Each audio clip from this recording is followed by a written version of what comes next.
Kila mtu anajua umuhimu wa hii siku ya leo, siku ya sheria. Ni siku ya haki na ni siku muhimu kwetu sisi. Ni siku ambayo ni siku ambayo muhimili wa kutoa haki ndio unaadhimisha siku yake. Hapa inajitathmini ilipotoka, ilipo na wapi inakwenda. Upande wa mahakama inafanya mambo mengi kama ambavyo amesema Mheshimiwa Hakimu, lakini kubwa zaidi ni lile la kufanya mahakama mtandao. Ishu ya TEHAMA imepunguza gharama, imepunguza mambo mengi sana ambayo yalikuwa yanakwamisha katika utoaji wa haki. Natamani na sisi hapa Mafia basi tungeweza, kama mmeshaanza ni vizuri, kama hamjaanza ingekuwa vizuri tukaendelea pale ambapo wenzetu wanafanya.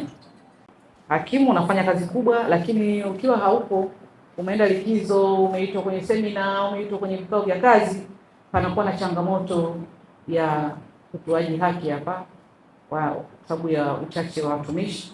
Kwa tungetamani upate mwenzako mapema ili haya mashauri yamalizike haraka. Siku hii hutumika kuwakumbusha watumishi na wadau wote wa mahakama kutekeleza majukumu yao kwa haki bila upendeleo, chuki, huba wala hofu.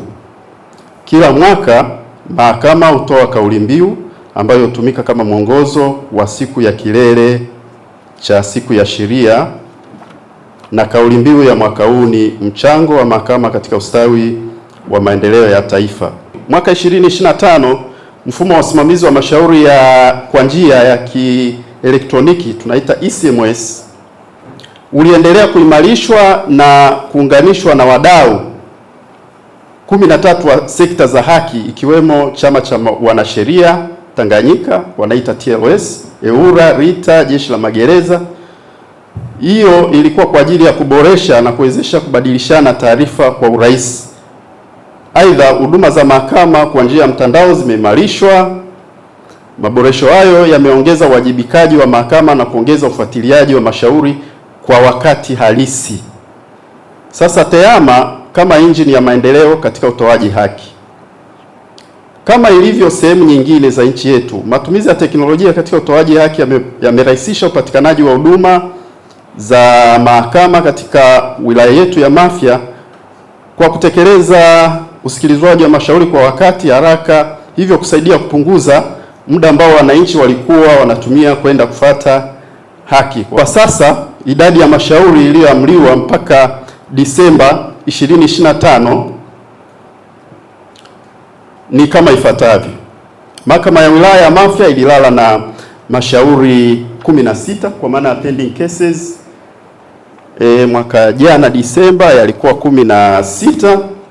Mashauri yaliyopokelewa Januari 2025 mpaka Disemba yalikuwa 69 katika mahakama ya wilaya hiyo.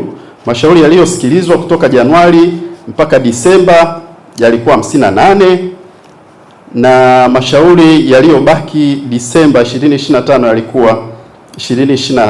yalikuwa 27, na hiyo ni kwa sababu tuna hakimu mmoja tu mahakama ya wilaya. Kwa upande wetu kama halmashauri tunatambua na kuthamini nafasi ya mahakama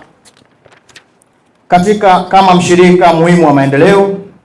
Tunahimiza wananchi wetu kuendelea kutumia njia za kisheria katika kutatua migogoro yao, kuheshimu maamuzi ya mahakama na kuzingatia utawala wa sheria kama msingi wa ustawi wa jamii. Kuja kwenye siku ya kisheria tunapata kujua, tunasikia maelezo kutoka kwa wanasheria, maelezo kutoka kwa mkuu wa wilaya, kwa mheshimiwa hakimu wa wilaya, na unapata kujifunza, kujua utaratibu wa kisheria unavyoendeshwa mahakamani. Wito kwa mahakama, kutokana na kutoka mimi kijiji cha Kirongo wilaya ya Mafia, tunayo jengo la mahakama, lakini mahakama ile inatumika wiki mara moja. Nilikuwa naiomba serikali katika kijiji kile mawili itutafutie hakimu waweze kuishi pale pale katika kijiji chetu, au atuwekee mahakimu kwa wiki mara 2, maana hakimu anaokuja pale na hukumu kwanza Kilindoni, baadaye ndo aje Kirongo. Na wananchi sisi wa chini kipato chetu kidogo na tunakotoka mbali, kwa hivyo tunaiomba mahakama sisi kutuletea hakimu katika kijiji chetu wawe wawili.